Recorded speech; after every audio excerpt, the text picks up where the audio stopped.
Shalom Bapak Ibu Saudara-saudaraku yang terkasih dalam Tuhan Yesus Kristus. Selamat malam, salam sejahtera untuk kita semua dimanapun saudara-saudara berada. Selamat berjumpa kembali di Renungan Kristen pada malam hari ini. Kiranya kekuatan dan sukacita oleh Roh Kudus melimpah dalam hati dan kehidupan saudara semua, dan semoga saudara semua dalam keadaan sehat selalu. Pada malam hari ini, sebelum kita mendengarkan renungan firman Tuhan, mari terlebih dahulu kita berdoa. Terima kasih ya Allah Bapa di dalam kerajaan sorga, Allah yang kekal, Allah yang kudus, Bapa yang ajaib, di dalam nama Tuhan Yesus Kristus. Kami mengucap syukur ya Tuhan, oleh karena pertolongan-Mu di sepanjang hari, kami boleh dimampukan Tuhan untuk melewati hari ini, melakukan tugas dan tanggung jawab kami, mengerjakan segala aktivitas kami dengan pertolongan Tuhan. Saat ini ya Tuhan, kami akan mendengarkan firman-Mu. Berilah kami pengetahuan dan bimbinglah kami, agar apa yang Engkau firmankan dapat bekerja sesuai dengan kehendak-Mu. Bukalah hati dan pikiran kami ya Tuhan, untuk dapat memahami dan menerima firman-Mu dengan baik. Kiranya firman-Mu ini dapat kami lakukan di dalam setiap kehidupan kami dan menjadi berkat bagi hidup kami. Berbicaralah ya Tuhan, kami sudah siap mendengarkan firman-Mu. Di dalam nama Tuhan Yesus Kristus kami berdoa. Amin. Bapak Ibu Saudaraku yang terkasih, ayat renungan kita pada malam hari ini terdapat dalam kitab Yakobus pasal 1 ayat 2-8 yang berkata demikian. Saudara-saudaraku, anggaplah sebagai suatu kebahagiaan apabila kamu jatuh ke dalam berbagai-bagai pencobaan, sebab kamu tahu bahwa ujian terhadap imanmu itu menghasilkan ketekunan. Dan biarkanlah ketekunan itu memperoleh buah yang matang, supaya kamu menjadi sempurna dan utuh, dan tak kekurangan suatu apapun.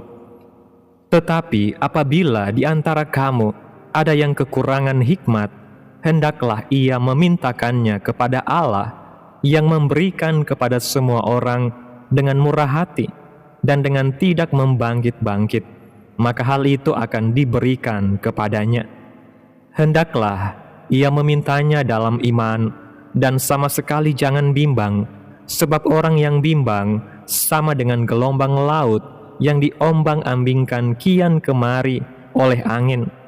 Orang yang demikian janganlah mengira bahwa ia akan menerima sesuatu dari Tuhan, sebab orang yang mendua hati tidak akan tenang dalam hidupnya.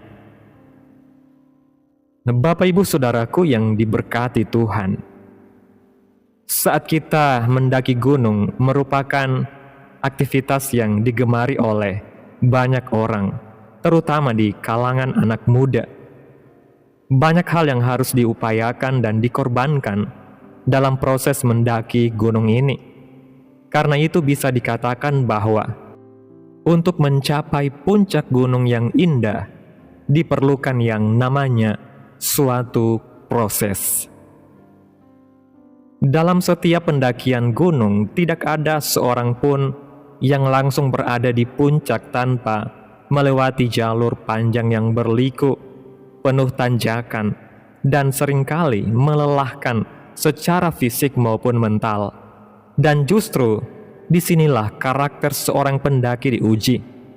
Apakah ia akan terus melangkah atau memilih berhenti?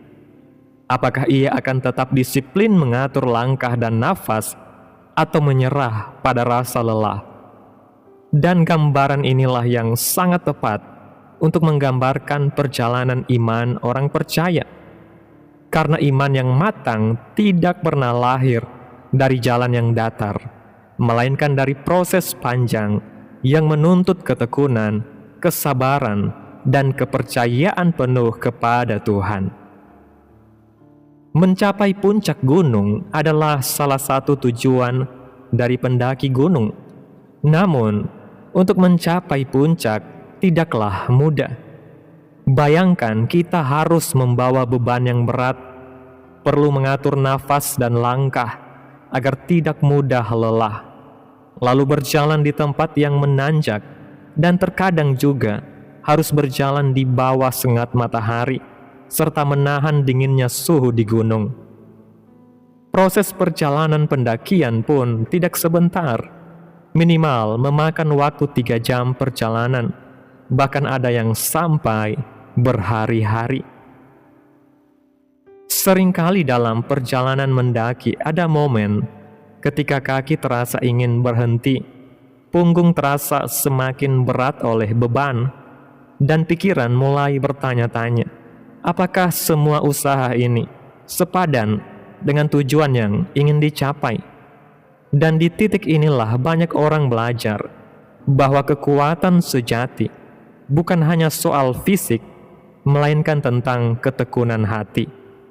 Sama seperti dalam kehidupan rohani, di mana tekanan hidup, kegagalan, dan pencobaan seringkali membuat kita ingin menyerah. Namun justru di saat itulah Tuhan sedang melatih iman kita agar tidak bergantung pada perasaan, melainkan pada janji Tuhan.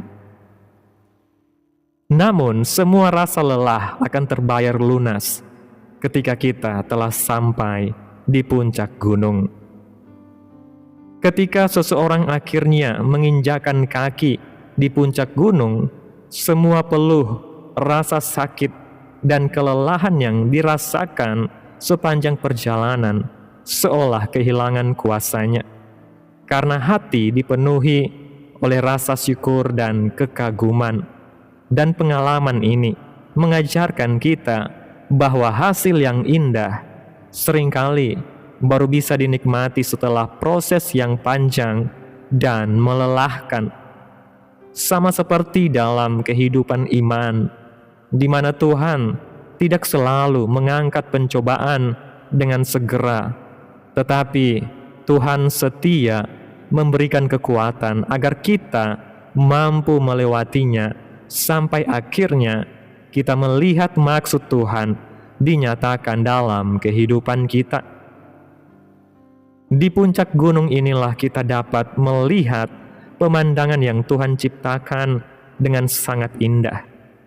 Kita berdiri di atas awan-awan, melihat matahari terbit dan terbenam, melihat gugusan pegunungan, dan bahkan kita dapat melihat gugusan bintang-bintang di atas langit di waktu malam hari. Hal indah ini bisa dicapai ketika kita bersabar menjalani proses yang ada. Keindahan di puncak gunung tidak pernah dapat dipisahkan dari kesabaran dalam menjalani proses, dan hal yang sama berlaku dalam kehidupan rohani. Sebab tanpa kesabaran, kita akan mudah mengeluh, menyalahkan Tuhan, bahkan kehilangan pengharapan. Padahal Tuhan sedang bekerja di balik layar kehidupan kita, menyusun setiap detail dengan sempurna. Meskipun seringkali mata jasmani kita belum mampu melihat apa yang sedang Tuhan lakukan. Begitu juga dengan kehidupan kita. Mungkin saat ini kita sedang dalam proses kehidupan yang berat, banyak tekanan hidup atau pencobaan yang Tuhan izinkan hadir dalam kehidupan kita. Bahkan banyak perencanaan-perencanaan yang kita buat gagal atau tidak sesuai dengan ekspektasi atau keinginan kita. Namun, kitab Yakobus pasal 1 ayat 2-4 mengatakan, "Saudara-saudaraku, anggaplah sebagai suatu kebahagiaan apabila kamu jatuh ke dalam berbagai-bagai pencobaan, sebab kamu tahu bahwa ujian terhadap imanmu itu menghasilkan ketekunan, dan biarkanlah ketekunan itu memperoleh buah yang matang, supaya kamu menjadi sempurna dan utuh dan tak kekurangan suatu apapun. Kitab Yakobus memberi petunjuk bahwa melalui pencobaan hidup yang Tuhan izinkan di dalam kehidupan kita sebagai sarana untuk menguji iman kita, mendewasakan kerohanian kita. Tuhan akan membentuk kehidupan kita menjadi indah melalui pencobaan-pencobaan yang ada. Tentunya indah sesuai dengan maksud dan rencana Tuhan. Pencobaan bukanlah tanda bahwa Tuhan meninggalkan kita, melainkan bukti bahwa Tuhan sedang mengerjakan sesuatu yang lebih besar di dalam hidup kita. Karena iman yang tidak pernah diuji akan tetap dangkal, tetapi iman yang ditempa melalui penderitaan akan menjadi kuat, dewasa, dan berakar dalam Kristus. Sehingga pada waktunya kita tidak hanya menjadi orang percaya yang bertahan, tetapi juga menjadi saksi hidup yang memuliakan Tuhan melalui setiap proses yang telah kita lewati. Kunci daripada untuk mencapai kehidupan yang indah yang Tuhan siapkan adalah dengan tekun dan sabar menjalani proses. Bahkan manusia terpintar yang pernah hidup di dunia ini mengatakan dalam Pengkhotbah pasal 3 ayat 11 bahwa ia membuat segala sesuatu indah pada waktunya. Bapak Ibu Saudaraku yang diberkati Tuhan, kita harus ingat, jika proses kehidupan kita saat ini berat, jangan pernah menyerah, tetap melangkah, serta jalani proses kehidupan dengan penuh kesabaran, dan tentunya wajib untuk mengandalkan Tuhan. Percayalah bahwa di akhir proses kehidupan yang berat, kita akan memperoleh sesuatu yang indah daripada Tuhan. Proses kehidupan itu memang berat di awal, namun jika kita menjalaninya bersama dengan Tuhan, akhirnya semua itu akan menjadi sangat indah. Mari Bapak Ibu Saudaraku yang diberkati Tuhan, nikmati setiap proses yang Tuhan berikan dalam kehidupan kita. Itu akan membuat kita menjadi kuat, menjadi pribadi yang lebih tabah, menjadi pribadi yang tidak gampang terombang-ambing oleh keadaan dunia saat ini, menjadi pribadi yang berkenan di hadapan Tuhan. Mari kita nikmati proses Tuhan dengan kekuatan yang daripada Tuhan, yaitu kuasa Roh Kudus yang berdiam dalam kehidupan kita, sebab Tuhanlah yang memampukan kita melewati setiap proses yang ada. Roh Kuduslah yang menuntun kehidupan kita, menopang kehidupan kita, sehingga kita bisa menjalani setiap proses yang ada dengan kekuatan yang daripada Tuhan. Amin. Tuhan Yesus memberkati. Demikianlah renungan firman Tuhan pada malam hari ini. Biarlah menjadi berkat bagi saudara yang sudah mendengarkan. Dan untuk menutup renungan pada malam hari ini, mari kita berdoa. Terima kasih ya Bapa di dalam kerajaan sorga, Allah yang kudus dan kekal, Bapa yang mulia dan ajaib. Bapa di dalam nama Tuhan Yesus Kristus, kami bersyukur atas pertolongan-Mu Tuhan, penyertaan-Mu, juga atas kasih dan berkat-Mu Tuhan dalam hidup kami. Kami berbahagia dan bersyukur atas kebaikan Tuhan dalam kehidupan kami. Terima kasih buat penyertaan Tuhan di sepanjang hari yang telah kami lewati. Hingga pada malam hari ini, kami boleh bersyukur lagi di hadapan Tuhan melalui doa dan renungan pada malam hari ini. Terima kasih Tuhan buat firman-Mu. Kami bersyukur untuk setiap proses kehidupan yang Engkau izinkan kami alami. Meskipun seringkali terasa berat, melelahkan, dan penuh air mata, kami mau percaya bahwa Engkau sedang membentuk iman kami menjadi semakin dewasa dan kuat. Ajar kami untuk tidak menyerah di tengah pencobaan, Berikan kami hati yang sabar, tekun, dan tetap berharap kepadamu. Sampai pada waktu yang Engkau tetapkan, kami boleh melihat keindahan rencanamu dinyatakan dalam hidup kami. Dan melalui semua itu nama Tuhan yang dipermuliakan. Terima kasih Tuhan buat berkat-Mu, buat firman-Mu pada malam hari ini. Biarlah firman-Mu boleh tertanam dalam hati kami, berakar, bertumbuh dan berbuah lebat dalam setiap kehidupan kami. Biarlah firman-Mu terus menyegarkan jiwa kami, menghidupkan hati yang lemah dan lesu, dan membangkitkan harapan dan kasih. Berkati umat-Mu yang sudah mendengarkan firman-Mu hari ini. Berkati di setiap saat, tempat dan kondisi hidup umat-umat-Mu, agar senantiasa selalu merindukan dan membutuhkan firman Tuhan, sebagai pelita kebenaran yang memerdekakan dan penghiburan yang menguatkan. Ajarilah kami bahasa firman-Mu, dan bimbinglah kami untuk selalu hidup sesuai kehendak-Mu, agar kami selalu dekat kepadamu. Terima kasih ya Tuhan Yesus yang baik. Kiranya Engkau terus memberkati kehidupan kami, keluarga kami, sanak saudara kami, daerah tempat tinggal kami, bangsa dan negara kami, pemerintah-pemerintah kami. Biarlah semuanya dalam perlindungan Tuhan, dan kiranya damai dan sejahtera-Mu serta keadilan-Mu Tuhan terjadi atas bangsa dan negara kami. Dan jadilah sesuai kehendak-Mu yang terbaik dalam kehidupan kami anak-anak-Mu.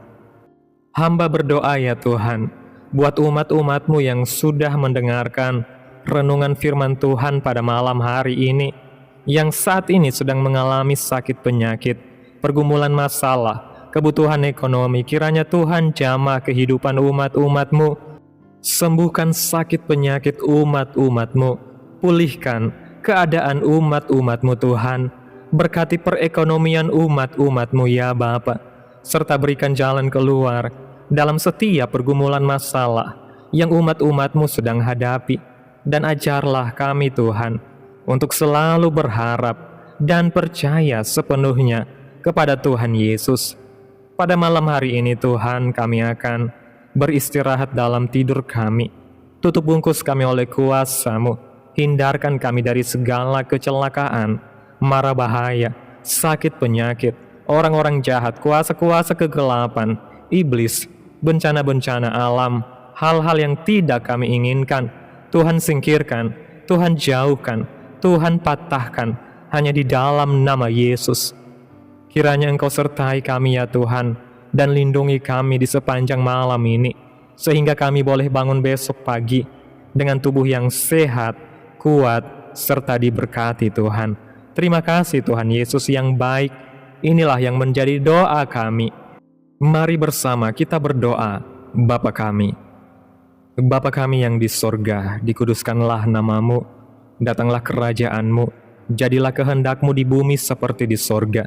Berikanlah kami pada hari ini makanan kami yang secukupnya, dan ampunilah kami akan kesalahan kami, seperti kami juga mengampuni orang yang bersalah kepada kami.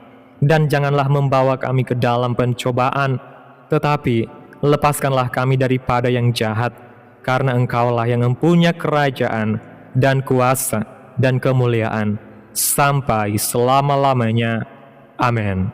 Terimalah berkat Tuhan. Tuhan memberkati engkau dan melindungi engkau. Tuhan menyinari engkau dengan wajah-Nya dan memberi engkau kasih karunia. Tuhan menghadapkan wajah-Nya kepadamu dan memberi engkau damai sejahtera. Terimalah berkat Tuhan di dalam nama Tuhan Yesus Kristus. Amin. Selamat malam, selamat beristirahat. Tuhan Yesus memberkati.